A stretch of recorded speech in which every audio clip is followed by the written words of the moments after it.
हरिओम। नमस्कार मित्रों, प्रणाम। जय श्री राम, जय बद्री केदार, जय हनुमान। मित्रों, एक बार पुनः आपका स्वागत करना हूं अपने इस ज्योतिष कार्यक्रम में, जहां पर कि मैं आपको ज्योतिष से संबंधित, आध्यात्म से संबंधित छोटी छोटी और बड़ी महत्वपूर्ण जानकारियां उपलब्ध कराता हूं। मित्रों, आज बात करूंगा मैं जन्म कुंडली में ऐसे ग्रह या जन्म कुंडली के ऐसे योग जहां पर कि हम भीतर घात के शिकार होते हैं, अर्थात जहां पर कि हम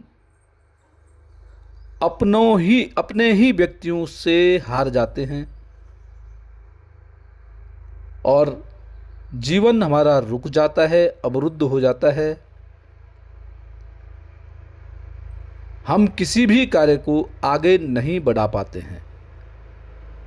तो मित्रों, जन्म कुंडली में ऐसे योग कब बनते हैं, कैसे बनते हैं, कौन से ग्रह ऐसे योग बनाते हैं, इन सब के बारे में विस्तार से मैं चर्चा आपके साथ करूंगा। तो वीडियो प्रारंभ करूं इससे पहले आपसे पुनः आग्रह है, यदि आपने अभी तक चैनल को सब्सक्राइब नहीं किया है तो चैनल को सब्सक्राइब जरूर करिएगा। वीडियो को अंत तक देखना और यदि आपके समझ में आती है तो अन्य लोगों तक भी भेजना। इसके लिए वीडियो को शेयर करें। साथ साथ में मित्रों, आप लाइक भी कर सकते हैं, कमेंट भी आप वीडियो को कर सकते हैं। तो मित्रों, आओ चर्चा करते हैं आज के विषय में। मित्रों, जन्म कुंडली के ऐसे भी ग्रह होते हैं, ऐसे भी योग होते हैं जहां व्यक्ति हताश हो जाता है, निराश हो जाता है, कुछ कर भी नहीं पाता है। ऐसे योग होते हैं जब व्यक्ति अपने घर में ही गिर जाता है। अर्थात कहने का तात्पर्य यह है कि जब व्यक्ति के शत्रु अपने घर के ही सदस्य बन जाते हैं, जब व्यक्ति के शत्रु अपने ही रिश्तेदार बन जाते हैं, या जब शत्रु व्यक्ति के ऐसा व्यक्ति बनता है जिसके लिए सब कुछ व्यक्ति ने समर्पित कर दिया हो और वही व्यक्ति बाद में व्यक्ति का शत्रु बन जाता है। ऐसे ग्रहों की स्थिति कब बनती है? मित्रों, जन्म कुंडली का जो चार्ट होता है उसमें जो छठवां भाव होता है, जहां पे मैंने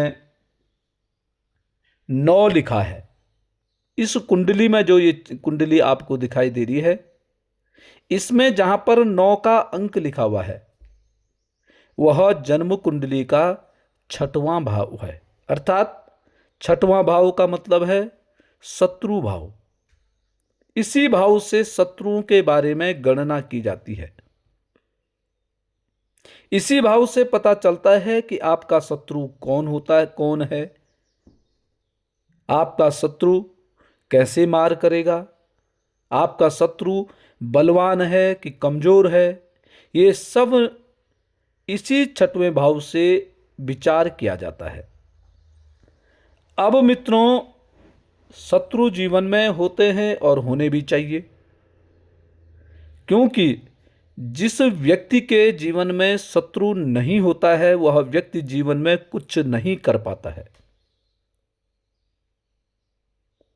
वह जैसे पैदा हुआ था उसकी उसी प्रकार से मृत्यु हो जाती है। अर्थात केवल अपना पालन पोषण करना, जीवन में वह तरक्की नहीं कर पाता है। क्योंकि मित्रों, शत्रु से व्यक्ति को सीख मिलती है, शत्रुओं से व्यक्ति को आगे बढ़ने की प्रेरणा मिलती है और शत्रु से ही व्यक्ति स्पर्धा करता है और फिर आगे बढ़ने की कोशिश करता है, आगे बढ़ता है। इसलिए शत्रु भी होना जीवन में अति आवश्यक है। परंतु जब अपने व्यक्ति ही शत्रु के जैसे व्यवहार करने लग गए तो आदमी जहां तक पहुंचा हुआ है वहां से आगे नहीं बढ़ पाता है। जब व्यक्ति को पता चलता है कि मेरा शत्रु तो मेरा अपना ही व्यक्ति है, जिसका मैं पालन पोषण कर रहा हूं वही मेरा शत्रु है, तो फिर व्यक्ति हताश हो जाता है, व्यक्ति निराश हो जाता है और जीवन में फिर कुछ नहीं कर पाता है, क्योंकि हताश और निराश व्यक्ति आगे नहीं बढ़ पाता है।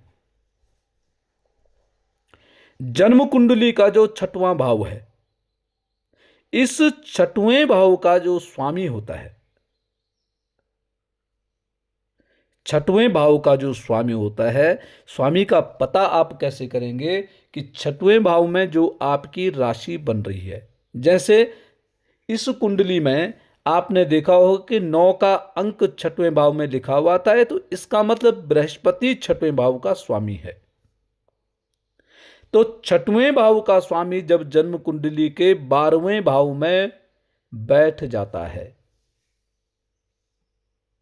अर्थात शत्रु भाव का स्वामी जब व्यय भाव में बैठ जाता है, तो ऐसे व्यक्तियों के जो शत्रु होते हैं वह अपने ही व्यक्ति होते हैं। ऐसे व्यक्ति को आगे बढ़ने से रोकने का जो काम करते हैं वह अपने व्यक्ति करते हैं। ऐसा व्यक्ति हारता है तो अपने व्यक्तियों से हारता है। ऐसे व्यक्ति का जो नुकसान करने वाले होते हैं वो बाहरी व्यक्ति नहीं होते हैं, बल्कि अपने ही व्यक्ति ऐसे व्यक्ति का नुकसान करने वाले होते हैं। कब? जब 6वें भाव का स्वामी जन्म कुंडली में 12वें भाव में विराजमान हो जाता है। आप अपनी कुंडली का स्वयं निरीक्षण कर सकते हैं।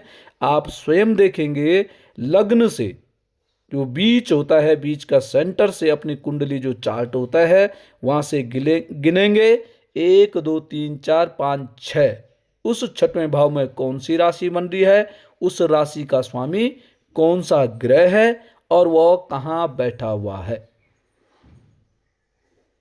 यदि 6वें भाव का स्वामी वह ग्रह जन्म कुंडली के 12वें भाव में बैठा हुआ है तो ऐसे व्यक्ति को अपने ही लोगों से सतर्क रहने की आवश्यकता होती है। और समय रहते यदि यह पता चल गया तो आदमी अपने को सुधार सकता है, संभल सकता है। और यदि मित्रों इसी चीज का पता जिंदगी के जीवन के अंतिम पड़ाव में यदि पता चलता है तो फिर व्यक्ति कुछ नहीं कर पाता है।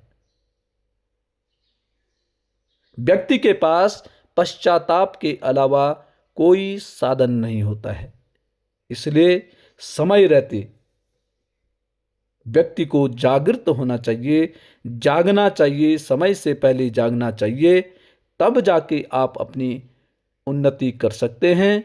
अपने कार्यों में जो अवरुद्धता है उनको आप दूर कर सकते हैं। तो मित्रों अपनी कुंडली में देख करके इसके लिए आपको, यदि आपकी कुंडली में भी इस प्रकार का योग बना हुआ है तो उसके लिए आपको सतर्क रहने की आवश्यकता है, आपको सचेत रहने की आवश्यकता है और संयमता से इन बाधाओं को आपको दूर करने की आवश्यकता है। तो मित्रों ये थी आज की जानकारी। आज के लिए बस इतना ही।